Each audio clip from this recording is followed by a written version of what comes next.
നിയന്ത്രണം നഷ്ടപ്പെട്ട ഒരു ഇരുചക്ര വാഹനം ഞാനിരിക്കുന്ന ബസ് സ്റ്റോപ്പിനടുത്തുള്ള വൈദ്യുതി പോസ്റ്റിൽ ഇടിച്ചു തെറിച്ച് വീണു.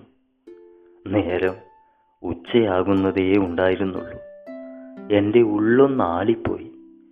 പല കാര്യങ്ങൾക്കുമായി അവിടേക്ക് വന്ന ആൾക്കാരെല്ലാം ഓടിക്കൂടുമ്പോഴേക്കും ആ ചെറുപ്പക്കാരൻ തീർന്നെന്ന് ആരോ പറഞ്ഞു.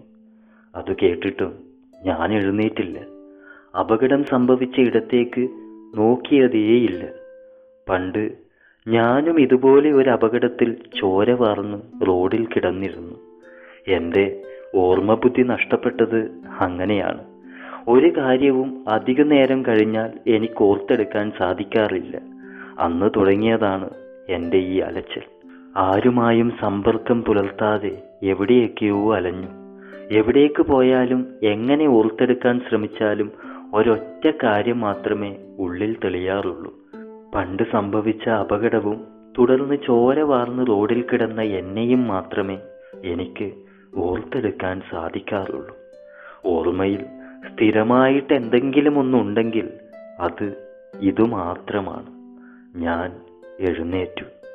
പോകാനായി തുടങ്ങുമ്പോഴാണ് ഒരു ചെറുപ്പക്കാരൻ എൻ്റെ അടുത്തേക്ക് വന്നത്.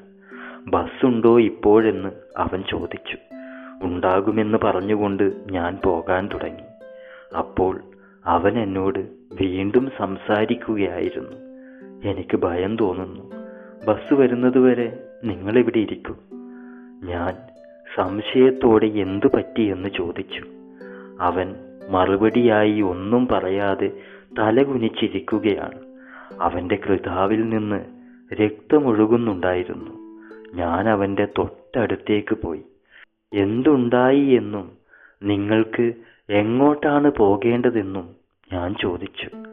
അറിയില്ല, ഓർമ്മ മുഴുവൻ നഷ്ടപ്പെട്ടിരിക്കുന്നു. അവൻ അങ്ങനെ പറഞ്ഞപ്പോൾ എൻ്റെ സംശയം ഇരട്ടിച്ചു. ഒരു ബസ് വന്ന് നിന്നപ്പോൾ അവൻ ആകെ പരിഭ്രമിച്ചുകൊണ്ട് അതിൽ കയറിപ്പോയി. ഞാൻ ആ അപകടം നടന്ന ഇടത്തേക്ക് ധൃതിയിൽ നടന്നു. സംശയിച്ചതുപോലെ തന്നെ മരിച്ചത് അവൻ തന്നെയായിരുന്നു. എൻ്റെ തല പെരുകാൻ തുടങ്ങി. എത്രയോ ഉയർന്ന പല നില കെട്ടിടത്തിൽ നിന്ന് താഴേക്ക് പതിക്കുന്നത് പോലെ ഞാൻ വിറച്ചു. പതിയെ നടന്ന് അവൻ ഇരുന്ന ഇടത്ത് തന്നെ ഇരുന്നു. മരിച്ചുപോയ ഒരാളെയാണ് ഞാൻ കണ്ടതും സംസാരിച്ചതെന്നും ഓർക്കുമ്പോൾ ഭയത്തോടെ മാത്രം അനുഭവിക്കാൻ പറ്റുന്ന അത്ഭുതം എന്നല്ലാതെ ഞാൻ എന്താ ഇപ്പോൾ പറയുക? ഞാൻ വല്ലാതെ ഭയന്നിരിക്കുന്നു. അതിലേറെ അത്ഭുതപ്പെട്ടിരിക്കുന്നു. ആംബുലൻസ് വന്ന് അവൻ്റെ ശരീരത്തെ കയറ്റിപ്പോയതിനു ശേഷം അതുവരെ നടന്നതെല്ലാം ഞാൻ മറന്നു. വസ്ത്രം ധരിക്കാൻ മറന്ന ഭ്രാന്തനെ പോലെ എൻ്റെ ഉള്ള് നഗ്നമായി. മരിച്ചവരേതാ ജീവിച്ചിരിക്കുന്നവരേതാ എന്ന് പോലും എനിക്ക് തിരിച്ചറിയാൻ സാധിക്കുന്നില്ല.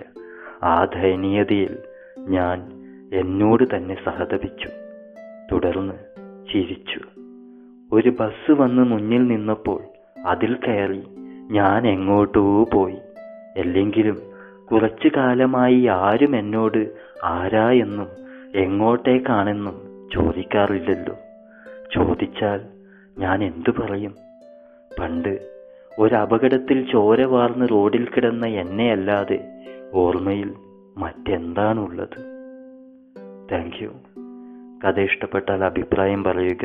അടുത്ത കഥയുമായി നമുക്കുടനെ കാണാം. Thank you all.